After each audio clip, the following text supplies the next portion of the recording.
Good morning to you. Take your Bibles and open with me to Numbers 22. Numbers 22 this morning. We're continuing our series on Cain, Balaam, and Korah, united in infamy.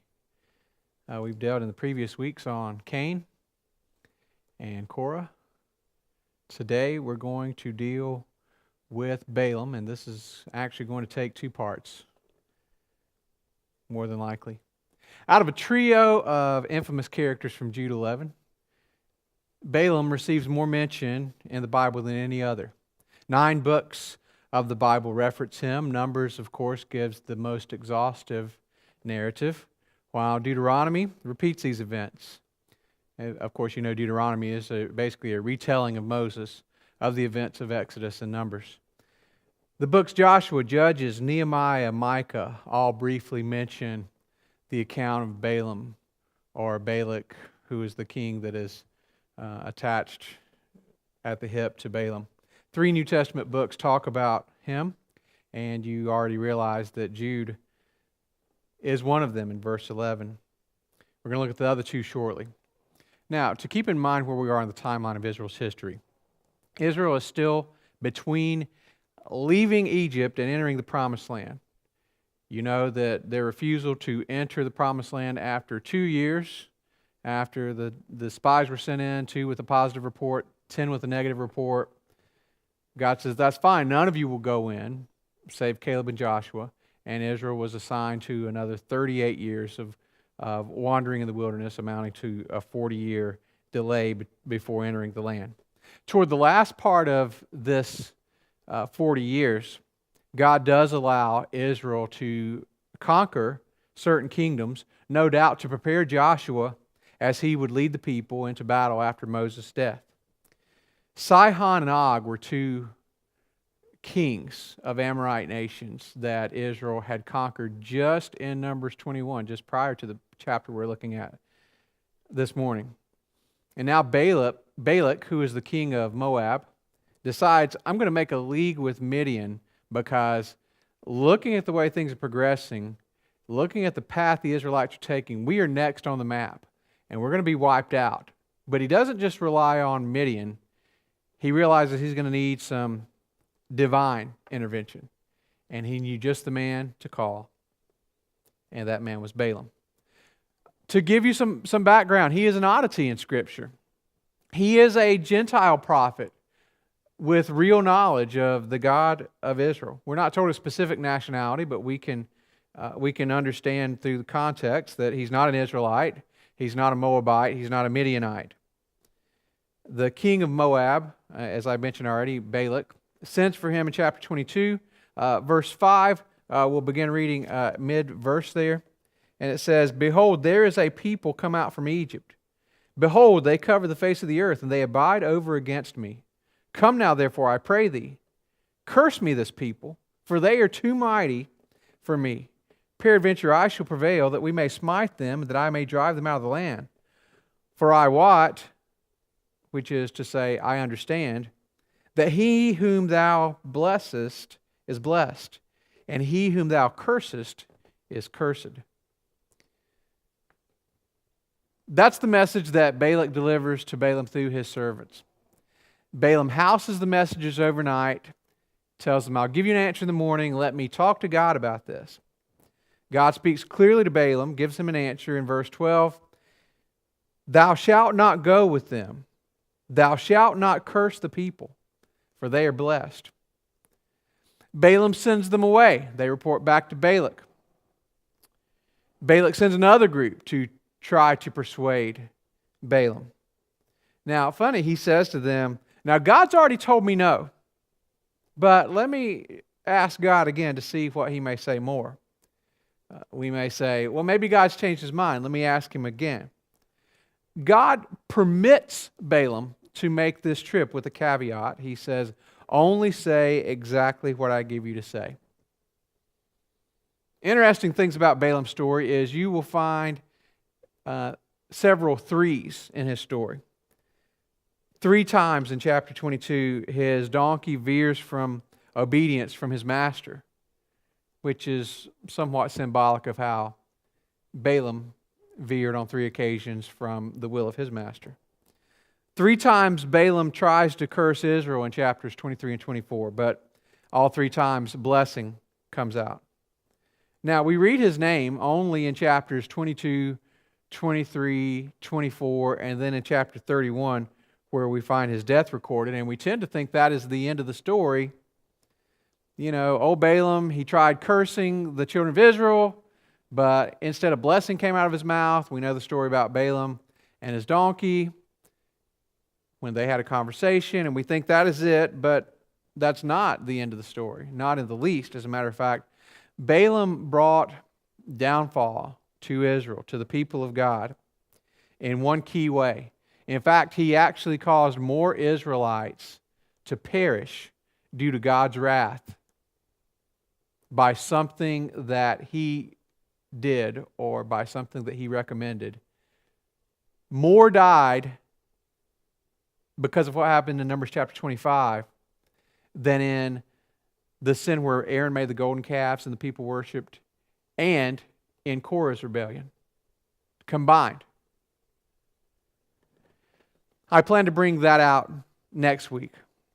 For now, I want to just take a minute and talk about the good things in Balaam's life. You know, we think about those other 2 guys. We had Cain, we had Korah. We didn't really have anything good that we could say about either of those characters.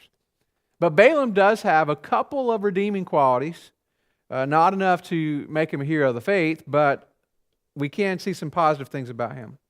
We already mentioned he was hired to curse the children of Israel, but instead he blessed them each time.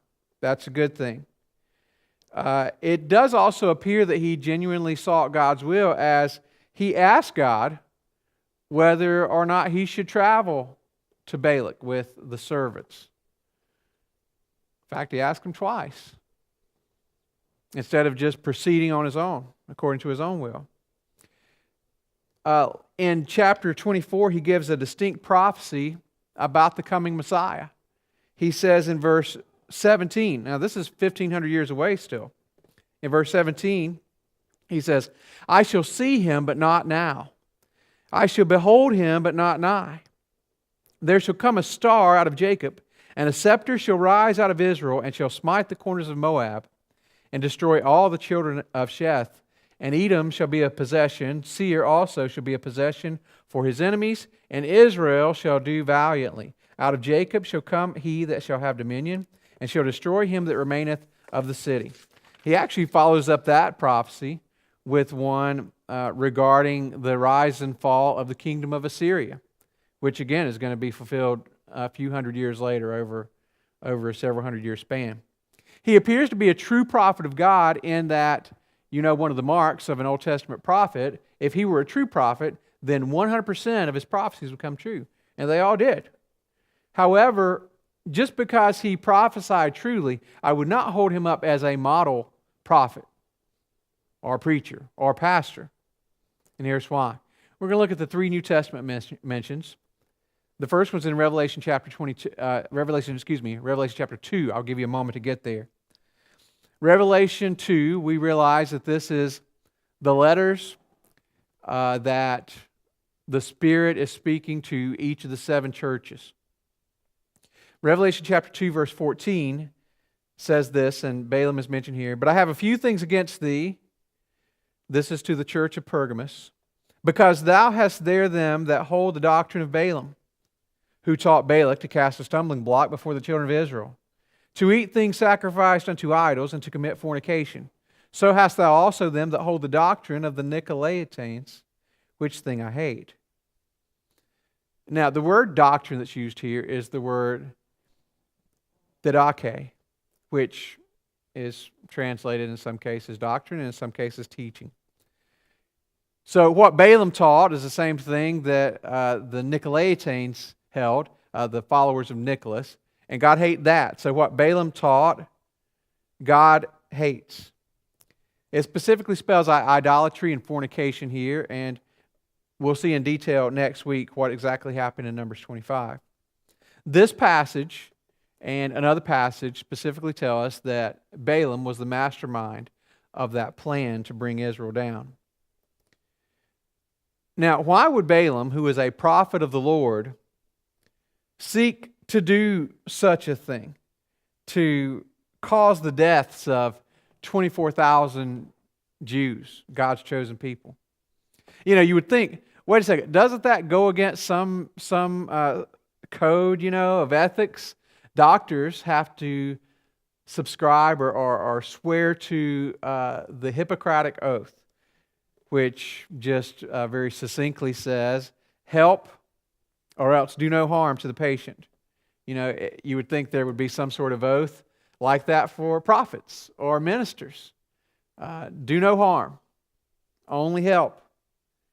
Well, the answer of why Balaam would do that, of why he would cause the downfall of many in Israel, is found back in chapter 22, verse 7. I've conveniently left that out until now. Deuteronomy 22:7 says this, "And the elders of Moab and the elders of Midian departed with the rewards of divination in their hand. And they came unto Balaam and spake unto him the words of Balak." The rewards of divination.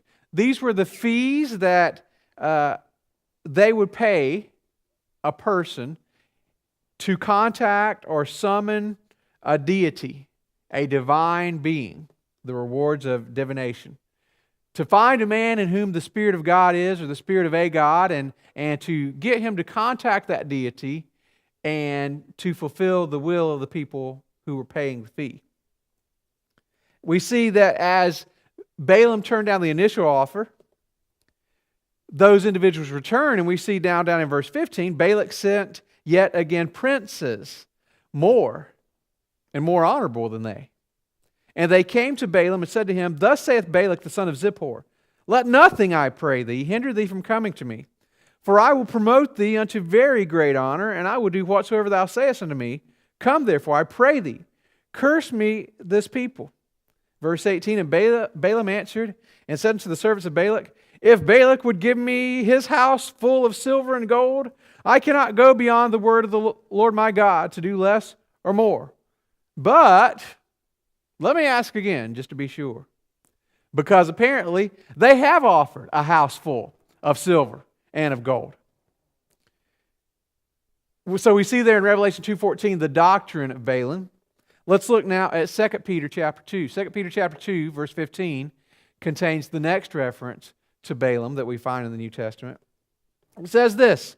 Again, speaking, 2 Peter 2 is very similar to the book of Jude. It talks about false prophets. It talks about false teachers. It talks about their end. It talks about where they err. So verse 15 says this, "Which have forsaken the right way and are gone astray, following the way of Balaam, the son of Bosor, who loved the wages of unrighteousness, but was rebuked for his iniquity. The dumb ass, speaking with man's voice, forbade the madness of the prophet." Here we see the words, the way of Balaam. First we saw the doctrine of Balaam. Now we see the way of Balaam. The Greek word here is hodos, which means clearly a way. We might also interpret it a road, a journey, or path. I believe there's both a figurative and literal intent to those words that we see here when we see the way of Balaam. Way would describe the way or the path of one's life, but also I believe it talks about Balaam's path that he took from wherever he was to travel to Moab. And we see that there was something in that path, which we'll bring up next week.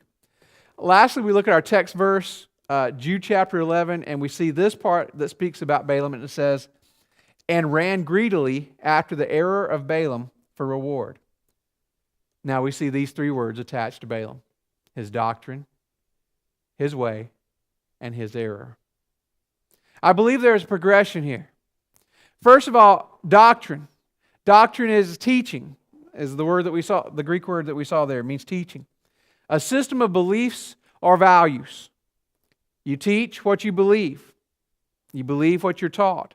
Therefore, doctrine is what you believe. So when you hear doctrine, I want you to think what you believe. Now, one's way is the manner of his life. It's the path he's chosen. You think about laying a stone path through a yard or across a grassy meadow. You put down one stone, and then from that stone you put down another stone, and then another stone. And the position of each one has, each stone has some bearing on where you place the next one, because that's the next stepping stone to the next and the next. In the end, you have a path that ends somewhere. The way is how you get to the end destination. Your way is how you behave. Your doctrine is what you believe. Your way is how you behave. In the end, what you believe affects how you behave, and how you behave affects what you become. Which brings me to the third word that we've attached to Balaam, and that's error. So we're going to look at each one of those things. So we're going to look at doctrine, way, and error. And before we do that, we're going to look at doctrine as, number one, what you believe. What did Balaam teach? What did Balaam believe? What were his principles, his non-negotiables? Where did Balaam draw his line in the sand and say no further? What things was he unwilling to compromise on? You understand that ultimately he had no principles. See, he got a clear word from God all the way the first time he asked. The response was, "You shall not go with them." He knew God's perfect will, but he continued to ask, to persist, and God eventually said, "You know what? Go ahead. It's not my will, but go ahead." Schofield's notes for this passage does an excellent job of delineating between God's directive will, or what we sometimes may call God's perfect will, and God's permissive will. We know for a fact that it was not in God's perfect or directive will for Balaam to go to Moab, because chapter 22 verse 22 says this, "And God's anger was kindled because he went. And the angel of the Lord stood in the way for an adversary against him." This, by the way, was an angel who stood with a sword and was ready to kill Balaam for continuing on his path of self-will and rebellion. God was not pleased with him asking a second time. God was not going to give a different answer than he gave the first time. Men, I have a question for you. Where are the lines in our homes? Did you have a standard at one time that now has fallen by the wayside? Was that standard based on just a convenience factor or a direct command in God's Word? Was it based on an application of God's principles, or was it just a preference? I challenge you to return to the godly standards that you once held. See, just because God hasn't sent an angel with a sword doesn't mean that you're walking completely in His will. Let's quit settling for second best in our homes, in our daily lives. And let's get back to pleasing God wholly. Number one, that's what you believe. Number two, how you behave. Back in the golden era of professional wrestling, back when it was called WWF, wrestling, called in the southern states, the WWF used a character named Ted DiBiase, who was going under the gimmick of the $1 Million Man. Classic match took place between Hulk Hogan and Andre the Giant. Andre the Giant slams Hogan down, gets on top of him, counts to 1. By the time the referee counts to 2, Hogan's shoulders are up. The referee continues to count 3, calls for the bell, awards Andre the Giant the belt, who then promptly takes the belt and puts it around the waist of Ted DiBiase, the $1 Million Man, and gifts it to him somehow. Well, by the time the night was over, it was very clear that referee Earl Hebner, Andre the Giant, and anyone else who could be influenced had been paid off, had been bought by the $1 Million Man in a conspiracy to get DiBiase the championship belt, to give him the title, a man who really had inferior wrestling skills. Ted DiBiase's catchphrase during this time frame was, "Everyone has a price." Men, women, children, let me ask you this question. Do you have a price? DiBiase may have used that phrase, everyone has a price, but maybe it originated with King Balak. Everyone has a price. We just need to find out what Balaam's price is. We saw Jude 11 says that he ran greedily for reward. 2 Peter 2 says, who loved the wages of unrighteousness. Let me talk to you just a minute to help you think about something. Balaam operated on the principle of now. In a time of great crisis, he did not remember the vow that he had made whenever he was obedient to an almighty God. See, I'm going to tell you two things here. When you're living in the present, don't lose sight of the past, and also don't lose sight of the future, because both are very important. In fact, there are 2 days that are more important than right now. The first of those days is the day that you gave your heart and life to Jesus Christ, when He purchased you out of the marketplace of sin. For you're bought with a price. And that day, He bought you for Himself, and you became His servant. There's a day in the future that is also more important than the now. And that day in the future will occur after the rapture, sometime when we're in heaven. And we will go before what is called the Bema judgment, or the judgment seat of Christ for believers. And on that day, we will give account of what we have done with our time and our resources here on this earth. Our works will be tried on their eternal value. So let me just help you think about this. When you are in a tight spot, when you are faced with a moral dilemma, when you are given an offer beyond your wildest dreams, quit thinking about now. Do not operate on a policy of now. As I mentioned, 1 Corinthians 6:20 says in part, for you are bought with a price, and you're not looking for more bids. See, Satan will buy if you'll sell. But just like with Judas, you may only get 30 pieces of silver, which is the price of a slave. And that's exactly what you'll become. Is your allegiance to the master worth more than a few coins? Well, we've looked at what you believe, representing doctrine. We've looked at how you behave, which represents your way. And the third thing I want to talk about is what you become. What you become. In Balaam's case, it was his error that he became known for. I like sports, and I like to use sports analogies. All these come from the States, of course. October 26, 1986, in the early morning, the World Series gets extended from 6 games to 7. When a 2-out ground ball to first rolls through the legs of the Red Sox first baseman, the Mets go on to win the series. Baseball fans in the room will know that the man that committed that crucial error is Bill Buckner. That's how he's known. April 5th, 1993, NCAA Men's Collegiate Basketball Championships taking place. It was shaping up to be a real classic. The University of Michigan, led by 5 starting freshmen, up against the perennial powerhouse, North Carolina Tar Heels. Down by 2 with under a minute left, the best player for the Wolverines dribbled up the court in front of his bench, took a timeout, which most of the time is a good idea. Draw up a play, see what the coach wants. But it's a horrible idea if you don't have any timeouts left.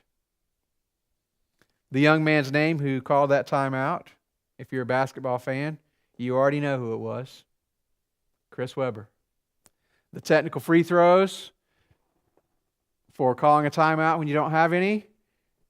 North Carolina shot 2 free throws, 2 more free throws. It cost Michigan the game. There are hundreds of stories like this, so much so that sports channels will often run hour-long series on these. ranking them from bad to worst, from number 100 to number 1 of top sports mistakes. These two men, regardless of anything else they did in their careers, will always be remembered for these moments, for their errors, for their mistakes, mental or physical slip-ups. Balaam, likewise, is known for his error. See, Balaam's lack of integrity caused him to sell out God for some silver and gold. He's not the only one. We know just a few short years later, a fellow named Achan would find a wedge of gold when conquering Jericho. Some goodly Babylonish garments, some foreign designer fashion. And it was just too much to resist. It cost him his life. It was a big error. In 2 Timothy, we read of a man who forsook Paul because he loved the present world. Demas hath forsaken me. Maybe we don't know what the price was. We don't know why he forsook him. Maybe the way of righteousness was just too hard. Maybe he received an offer he couldn't refuse if he would just give up on God. We already mentioned Judas Iscariot. Maybe somebody under the sound of my voice is about to make a crucial error. Maybe you're not even asking for 30 pieces of silver. Maybe you're willing to be the servant of sin for free. Let me just recap. What you believe affects how you behave, affects what you'll become. What you believe is your doctrine. How you behave is your way. What you become is your legacy. Will it be a legacy of error? I sincerely pray this is not the case. The former president of the Bilo grocery chain made this quote, "Watch your thoughts, they become words. Watch your words, they become actions. Watch your actions, they become habits. Watch your habits, they become character. Watch your character, for it becomes your destiny." Listen, men and women, young men, young women. You better figure out your principles, your doctrine. Decide today what you will do when future trials and temptations come. Develop a battle plan. Your behavior, let it not be guided by the principle of now, but by a principle of vow. What you have vowed to God, defer not to pay. You're bought with a price. Live like it. Your legacy, how will you be remembered? You will be remembered by the sum of your actions, which were guided by your principles and by your convictions. What will you do? Proverbs 3, 5, and 6 says, "Trust in the Lord with all thine heart. Lean not into thine own understanding.